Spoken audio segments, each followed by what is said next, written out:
ବାଦିବାହାଲ ସେବାଶ୍ରମ ସ୍କୁଲଠାରେ ବାର୍ଷିକ ଉତ୍ସବ ଅନୁଷ୍ଠିତ।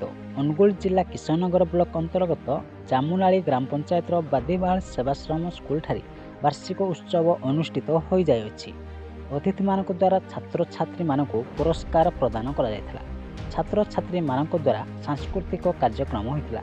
ଏଥିରେ ମୁଖ୍ୟ ଅତିଥି ଭାବେ DW ଅନୁଗୁଳ ଦିଲ୍ଲୀପ କୁମାର ମିଶ୍ର ପ୍ରଦୀପ ପ୍ରଜ୍ୱଳନ କରିଥିଲେ। ସମ୍ମାନିତ ଅତିଥି ଭାବେ ଯୋଗ ଦେଇଥିଲେ ଅବସରପ୍ରାପ୍ତ ଶିକ୍ଷକ ଶରତ କୁମାର ପ୍ରଧାନ, ତ୍ରିଦେବ ସୁନ୍ଦର ବରାଳ, ନାୟବ ସରପଞ୍ଚ ଟଙ୍କଧର ପ୍ରଧାନ, ଗଦାଧର ପ୍ରଧାନ, ସଭାପତି ଅଖିଳ କୁମାର ପ୍ରଧାନ, ଗ୍ରାମ ସମ୍ପାଦକ ସଞ୍ଜୟ କୁମାର ତାଙ୍ଗୀ। ମଞ୍ଚ ପରିଚାଳନା କରିଥିଲେ ପ୍ରମୋଦ କୁମାର ନାୟକ, ସହଯୋଗ କରିଥିଲେ ସବିତା ମଞ୍ଜରୀ ପ୍ରଧାନ, ସମୀର କୁମାର ନାୟକ, ରେଣୁବାଳା ସାହୁ ପ୍ରମୁଖ ଉପସ୍ଥିତ ଥିଲେ। ବଇଣ୍ଡା ସିଟିରୁ ସଞ୍ଜୟ କୁମାର ଟାଙ୍ଗୀଙ୍କ ରିପୋର୍ଟ, ନ୍ୟୁଜ୍ ଓଡ଼ିଶା ଟିଭି। आज आम बादीबाहाल सेवाश्रमर वार्षिक उत्सव समस्त एकाठी होती। वार्षिक उत्सव वर्षकर कार्यक्रम प्रतिफलन पिलामानकर विभिन्न प्रतियोगिता मान सब वर्ष तमाम अनुष्ठित होता सेगुड़िकर प्रतिभा मान चिन्हट कर आज से सब पुरस्कृत कर आज सर्टिफिकेट बंटन कर सारापर सांस्कृतिक कार्यक्रम आयोजन कर पाने एंजय करेंगे।